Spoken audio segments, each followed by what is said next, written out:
My dream for as long as I can remember has been to become a pro mixer, like Chris Lord Algae, Eric Valentine, and so many more. I'd wake up inspired to practice mix after mix on my quest to becoming one of them, only to play back my mixes time and time again and have to admit to myself, they sounded like absolute garbage. I dreaded the idea that I'd have to accept that I may never achieve my dream. But before I gave up on my dream, I decided to study my favorite mixers to find what they were doing that I wasn't. What I discovered surprised me. Pros have some tricks up their sleeves that they use in their mixing, and by the end of this video, you'll know these same tricks that will change your mixes overnight, and you won't have to experience the dread of almost giving up on your dream like I did. First pro on this list is Manny Marroquin, who has worked with artists like Blink-182 all the way to Post Malone. Manny also has the most Grammys out of any one of the pros on this list and a signature line of plugins from Waves. He's been one of the best mixers for nearly 2 decades with no signs of slowing down. And just like every artist learns from their producer and every producer learns from their artist, mixers also learn from the artists they're mixing. In an interview on Pensado's Place, Manny spoke about working on Burn It Down from a little band called Linkin Park. One of Linkin Park's vocalists, Mike Shinoda,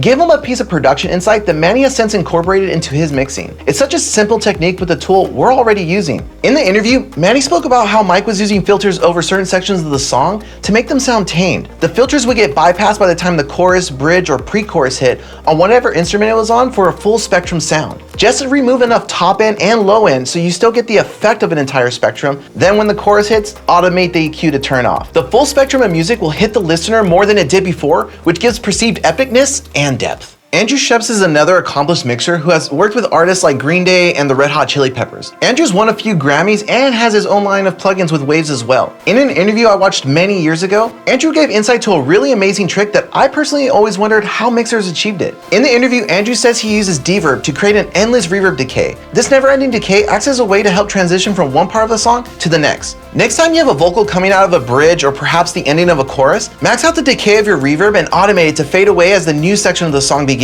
You can also add an EQ to spice up the impression that the decay is fading into the background of the mix. You know this song from Shrek we all love? The producer and mixer behind artists like Smash Mouth, Queens of the Stone Age, and so many more is none other than Eric Valentine. His attention to detail creates natural organic nuances within his productions that all sound imperfectly perfect. Is that even a phrase? One of the tricks that hooks listeners isn't going to have your head spinning. The payoff is a subtle ear candy that the listener can't help but rock out to, just like the party scene in Shrek. In one of the YouTube videos on Papa Valentine's channel, he talks about how adding emphasis on the downbeat of the kick drum on each measure, just by a few dB, will give a perceived impact of the groove moving forward. This is such a brilliant move, and will have listeners magically dancing to the tracks you mix like you put a spell on them, just like in Hocus Pocus. I put a spell on you.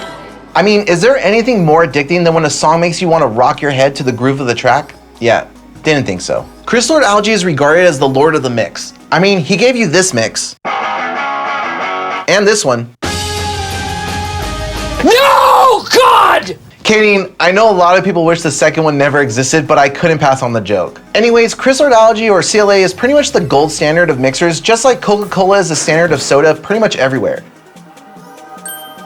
CLA has his plugins with Waves, his own monitors, heck, CLA even has his own brand of workout supplements. You got me. The workout supplements aren't his, but when it comes to mix gains, CLA can outbench everyone. One of the things I picked up from my search was a mix walkthrough where he said something so subtly, I think most people wouldn't have picked up on it. Since applying this technique, it has drastically changed the quality of my mixes. CLA is mentioned in this video. If an effect isn't doing something, EQ it and make it do something. This is such a powerful way to use the tools we already have. I know so many of my students will throw a reverb, a delay, or some other effect on a parallel bus, and then the effect starts drowning out other elements of the mix. By EQing the gunk out, you can have the effect sitting better in the production, or maybe you're not getting enough excitement from the effect, add some top end. Use EQ to add excitement and clarity to your effects. It's that simple. This next one intimidates so many beginner and even experienced mixers. Everyone always asks when this technique should be applied and how much of it to apply, and the answer is always the unsatisfactory, depends. I first heard of this technique from the Lord of the Mix himself. I was watching an interview where he said he rides the faders until the part of the mix is right.